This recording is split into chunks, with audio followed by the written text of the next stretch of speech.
Hello everyone, my name is Pixlriffs and welcome back to the Minecraft Survival Guide. I hope you're all having a good day. In today's episode, we're going to continue our exploration of bundles by taking a look at how useful they can be for mining, both in the early game and right here where we are in late game. And I want to do some mining and exploration underneath the site of our new build project over at the Windy City. I want to see what's underneath there in caves. So we're kind of killing two birds with one stone. I guess we're going to go and look around under there, and I'm also going to show you a little bit about bundles. Before we go anywhere, we're of course going to use the teleporter computer over here to make sure that we've got a little bit of time on the clock so that we can go mining and come back. I think we'll give ourselves 3 days, and we'll hop on through the nether portal, head over to the build site, and get warped back here when we're done. Honestly, I never get tired of taking this boat path through the nether. I think it's a really fun way of traveling fast. This is going to get us out 7,000 or so blocks in the overworld really quickly, and on the other side, once we head through the portal, you'll see that the monorail has developed a little bit over here at the Windy City as well. So we could even head all the way over this way and kind of skid off the end. I think I need to work on the turn. But around here, there are definitely some gullies in the landscape, which I'm considering turning into long-term pieces of the city itself. There are also, of course, some cave segments here and there. You can see where the Endermen have been moving the blocks around, can't you, with all of the gravel and grass and everything around here. But I was considering seeing if any of these lead down into cave systems that we can explore, and on the way, I'll show you how bundles can really help you when you're mining in the early game. I'm also going to keep an eye on how much coal I've got on me, since we're probably going to be heading down into deep slate layers, and we might need torches when we're down there, or we might encounter some deep dark, because I know the terrain around here is pretty tall. But either way, I'm going to bring some torches with me. We can probably bundle some of the charcoal I've got with me to begin with, or maybe we'll just take that out first and turn that into torches. Either way, I'm not seeing a ton of really obvious places to go digging down from in that cave, so let's head over to the other side of the Windy City and see if we can get a better start. Well, maybe not quite. This one does end in a shaft that leads down to, yeah, this is about sea level, actually. Well, maybe we'll staircase down from here, and oh, would you look at that? It turns out there is something down here after all. There we go, we've made it down into deep slate layers, and we're starting to break out into caves, and these caves are going to be a little bit windy. Oh, we've really found some diamonds. I can't believe this is basically the first mineral we found down here. Well, let's start fortuning stuff from this point onwards, and let's consider what we already have in our inventory. So I've got a bunch of material taking up space, some of which I'm not expecting to gather a huge amount of. So if I had a spare bundle, we could put the granite, the andesite, and the diorite in there. Looks like the coal is taking up a little bit too much space, and there's not quite enough room for the andesite, but maybe we can take out the charcoal. We can lose one block of that, and now we have much less stuff taking up space in my inventory. Remember that bundles are really all about using your inventory more efficiently. It's not necessarily about storage, it's about tidying everything up. And if you take a look at these three, those would be taking up space in my inventory that could be taken up by a full stack of materials. So realistically, we're getting that stuff out of the way so that we can bring home the deep slate, the stone, the tuff, all of the bits and pieces we're going to be getting down here that are bulk building resources for later. But I think since we want to use the bundle for minerals, really, I'm actually going to put that decorative stone stuff in a shulker box and save that for later. Obviously, if you don't have shulker boxes in the early stages of the game, it's about deciding what you want to keep in your bundle and what you want to ultimately throw away. I don't think I would use a great deal of the andesite and diorite and stuff in early game, so maybe you can still consider that throwing away, or maybe make it a separate bundle so that you can prioritize one bundle for all of the minerals that you're going to be getting and another bundle for the decorative stone types. But the other thing I'm going to... Oh, yikes.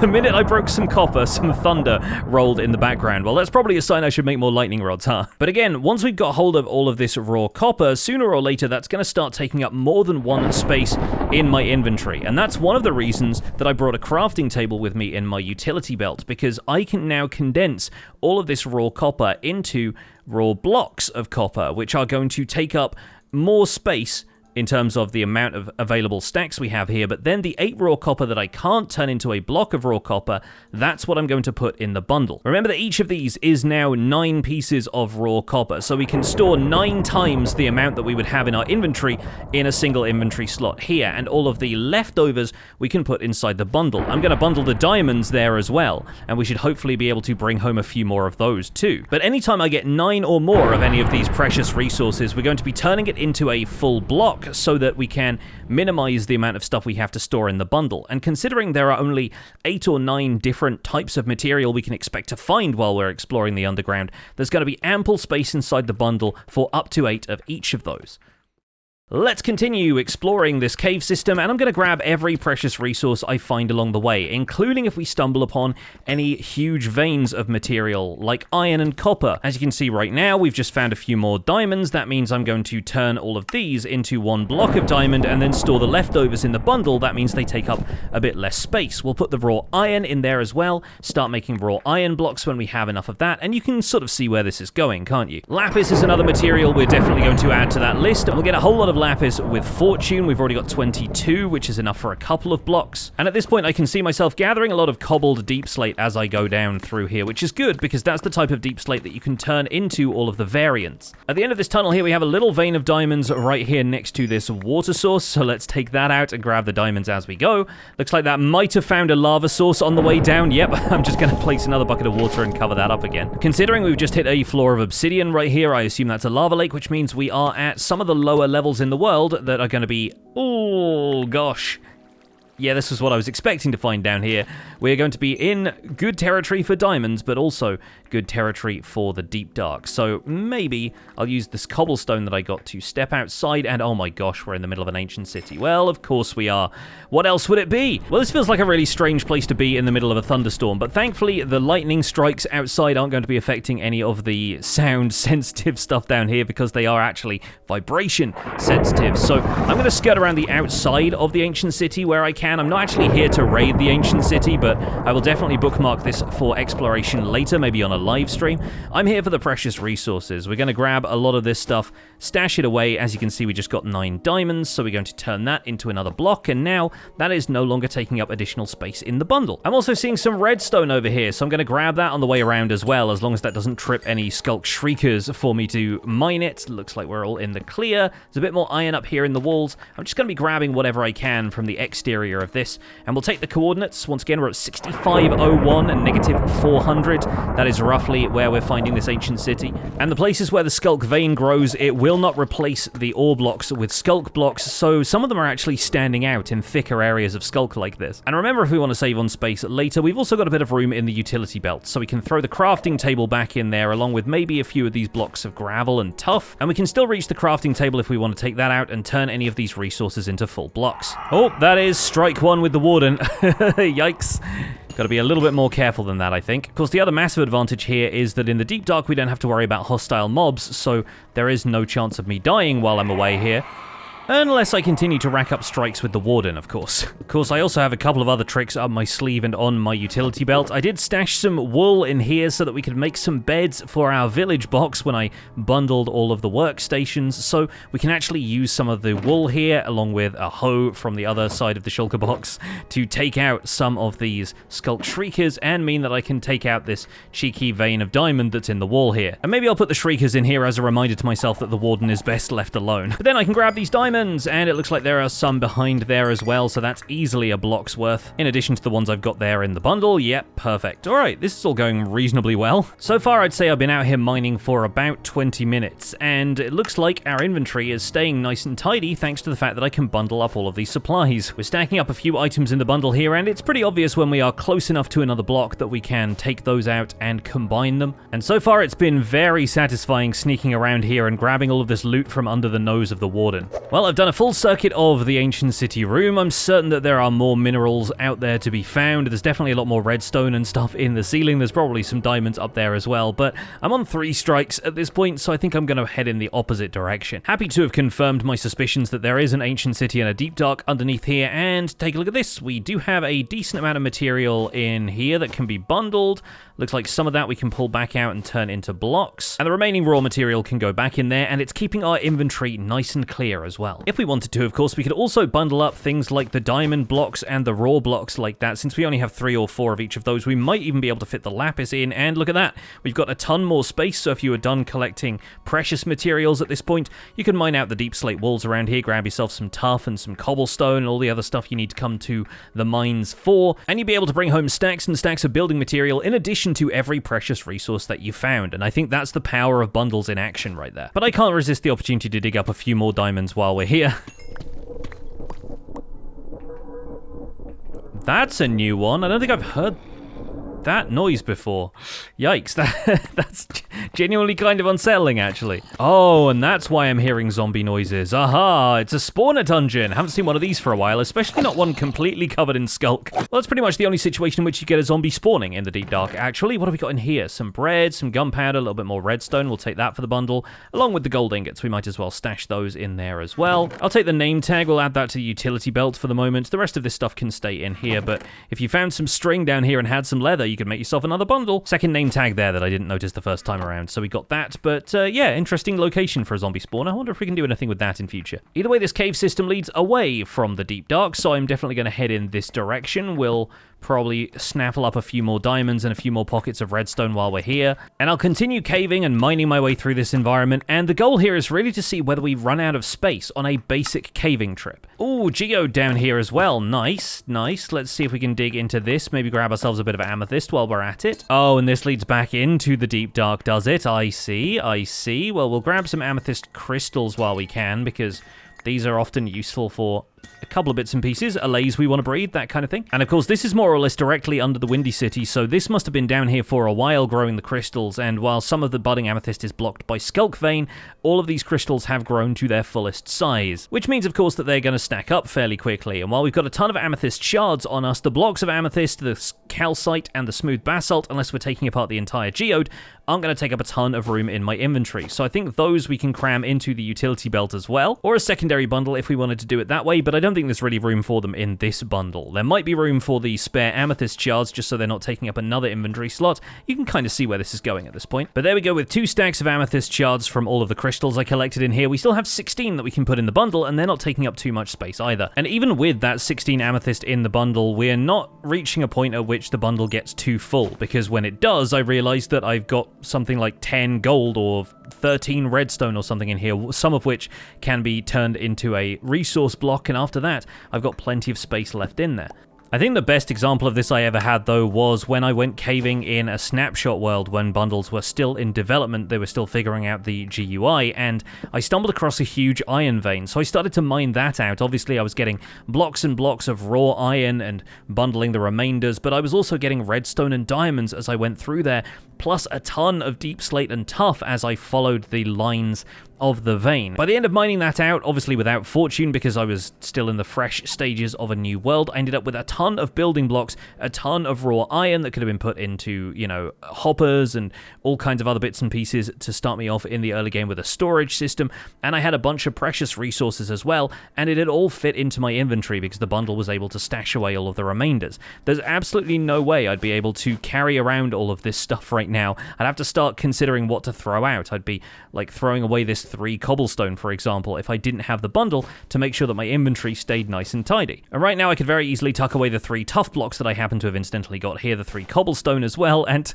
it goes on and on. And true, it's not going to make much of a difference to people who have a ton of shulker boxes already, but if you don't have a ton of shulker boxes already, or if you want the convenience of just handling all of this stuff in your inventory, it's still pretty smart. And I've just found another zombie dungeon. I heard the same eerie noise, and I was like, I can't quite believe that I'm hearing that again when I'm being attacked by a few zombies. And it turns out, yes, once again, we have another zombie spawner underneath here. This one's just got a golden apple. We'll grab the redstone for the bundle as well. We'll bundle the golden apple in the utility belt. And I might drop off the rotten flesh since we don't really need that here. I will also add that at this point, I've got torches all over the walls of these caves. I haven't been especially precise with how I've placed them. I follow my usual rule of putting torches on the left so you can find the right way back. Shout out to Paul Soares Jr., of course, but I genuinely don't know where I am, but I don't need to worry about that. Computer should pick us up and warp us home shortly. In the meantime, I'm just going to do a little bit of branch mining while I'm down here. Yeah, we're headed back out into the deep dark. I should have guessed. Worth it for the diamonds, I guess. Worth it for the diamonds. Oh, and this is a bit more my speed. This cave right here is going to be a great place to go looking for resources. This is what I was hoping for, actually. Nice big open cave, actually kind of on the periphery of the deep dark, but without any skulk generation, which means no hostile mobs, plenty of resources. And there we go. Oh my gosh, that actually kind of startled me, but our time is up and we have teleported back home with, let's take a look at this here, not a full inventory. In fact, there were even a couple of other spaces we could have saved if I wanted to stash some of the glow ink sacks and potentially bury some of my workstations a little bit further down. We could also have condensed the gravel so that that was taking up just one inventory slot and less space in the bundle.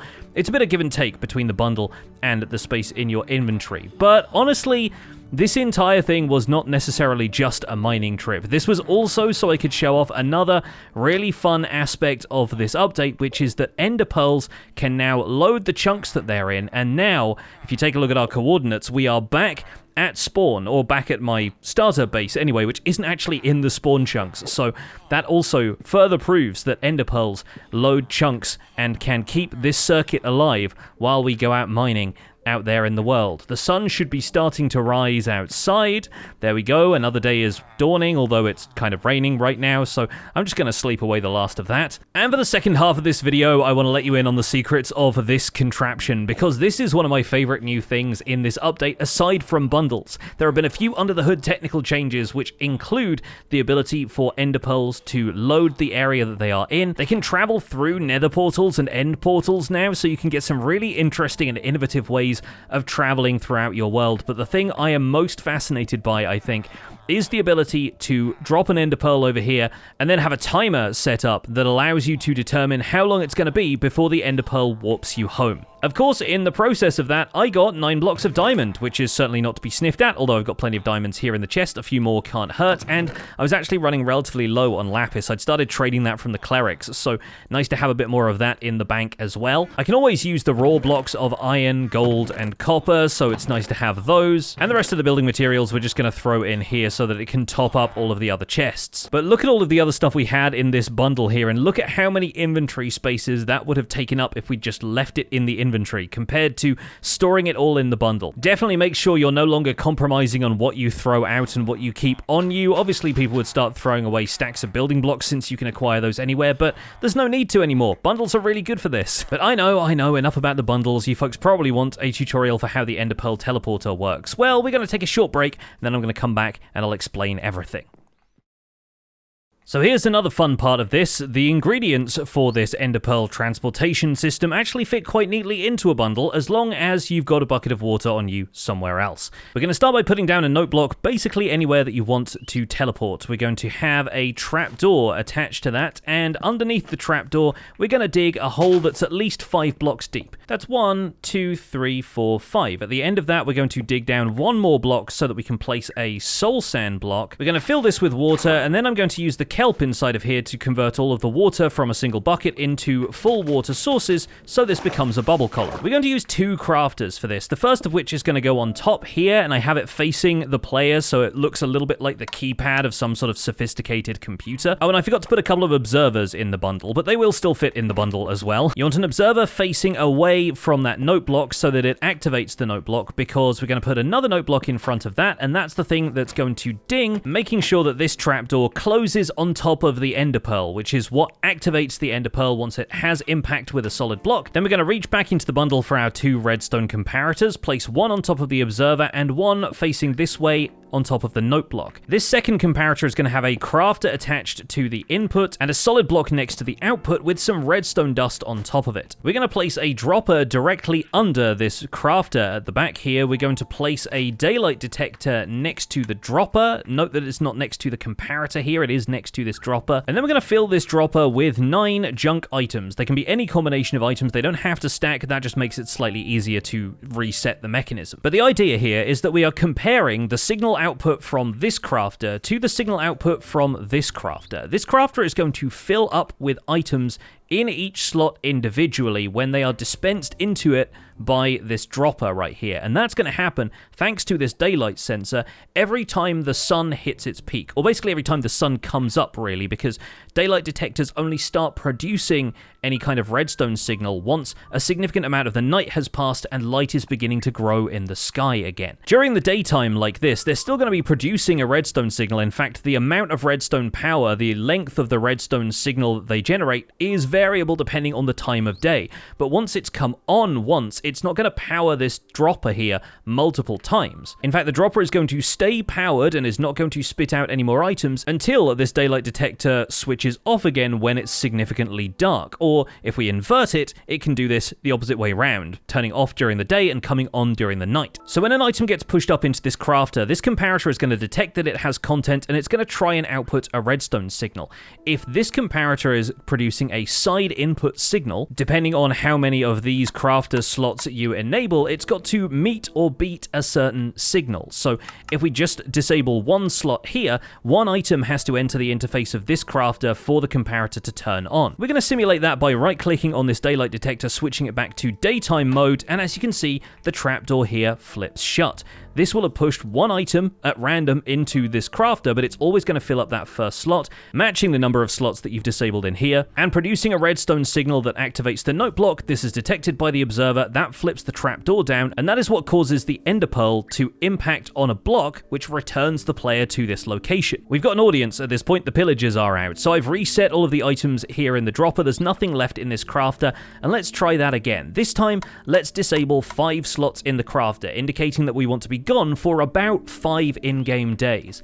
Now, if I enable and disable this daylight detector 5 times, we'll do it one more time, and that's when the trapdoor is going to flip down. So once we've been away for 5 days and the daylight detector is seeing light in the sky again, that's when the trapdoor flips down, and that's when the ender pearl lands on the trapdoor, teleporting the player home. Once we get back, all we need to do is reset the items to make sure they go back in the dropper. If we flip up the trapdoor, we can throw an ender pearl down into here, and it looks like we do need to make that 1 block deeper, so maybe make this 6 blocks. Nice easy fix, we've just got to remove the soul sand block at the bottom here, place the soul sand there, add another bucket of water to make sure that this becomes a full bubble column. We'll fill in those last 2 blocks, and let's try this again. There we go, ender pearl thrown down there, and you'll notice ender pearls rise up to the top of soul sand bubble columns. They never land because they are lifted up by the bubbles, and they simply sit there until this trapdoor is flipped down, at which point you are teleported to the ender pearl's location. But as I mentioned, the ender pearl now loads the chunk that it's in permanently, and ideally you would want to build this all within a single chunk. Unfortunately, I'm over the chunk border here, but I'm fairly certain, although don't quote me on this because I'm not entirely certain of this mechanic, I think the ender pearl loads the chunk that it's in and the adjacent chunks in basically a 3x3 area. Either way,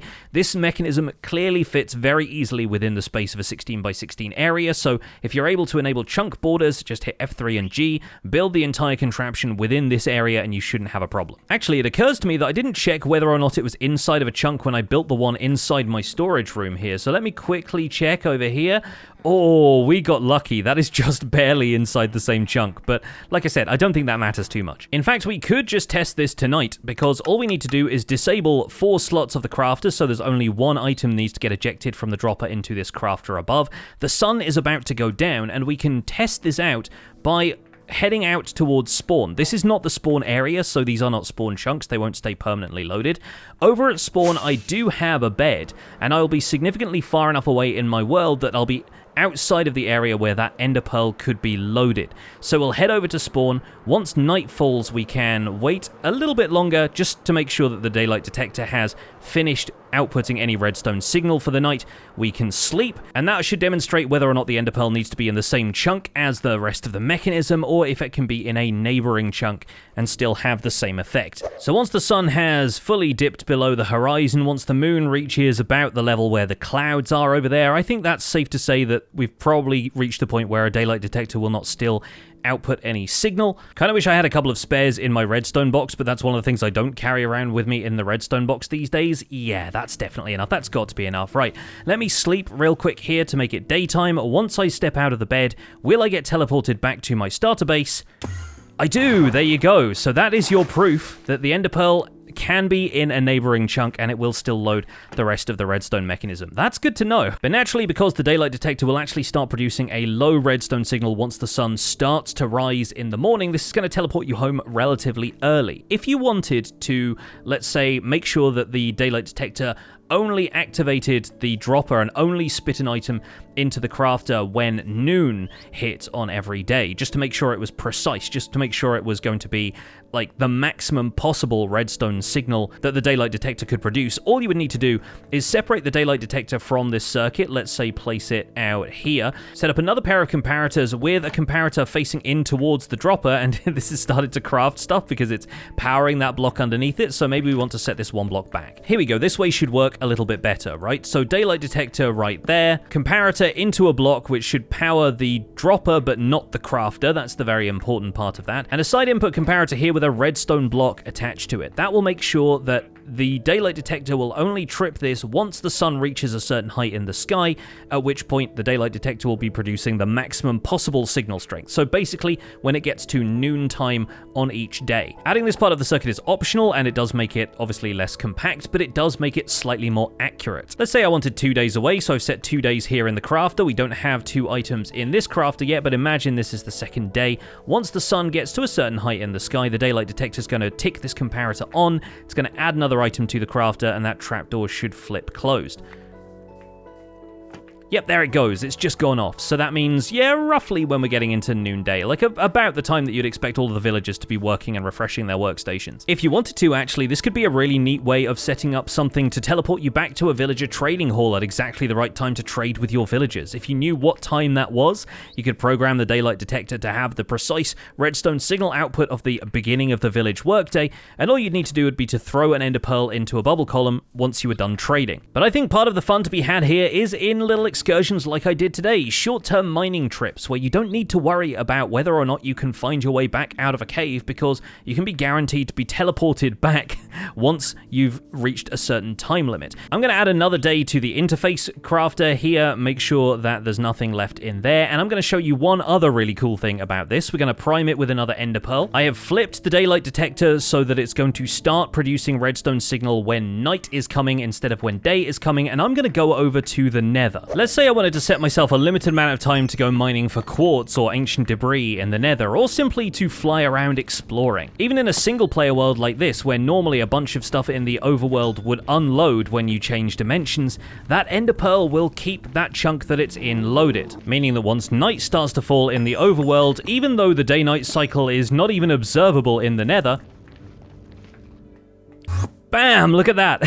I get teleported home, along with all of the quartz that I've been gathering. Oh my gosh, that's a jump scare every time, but it works. It teleports you between dimensions, which is frankly pretty great. This would even work in the end. You could set these up in the end if you wanted to, which is kind of a fascinating concept when you consider that the end is one of those places you go on a lot of one-way trips out to end cities, and finding your way back to the central island can be a bit of a pain. Now build one of these on the central island and just set it to 9 days and make sure that it teleports you back after you've searched the outer end for a while. You'll probably have about 3 hours worth of travel time finding elytra, finding shulker boxes, and then get warped back to the central island where you can return home. Or even have it warp you straight back to the overworld if you want to. What am I going to do with all of this quartz now, you ask? Probably make some more daylight sensors, I think. But that's going to be where we leave it for this episode of the Minecraft Survival Guide, folks. I hope you've enjoyed this look at ender porters and ender pearls being a little bit more powerful. We're going to start using them for some interdimensional travel pretty soon, I think. So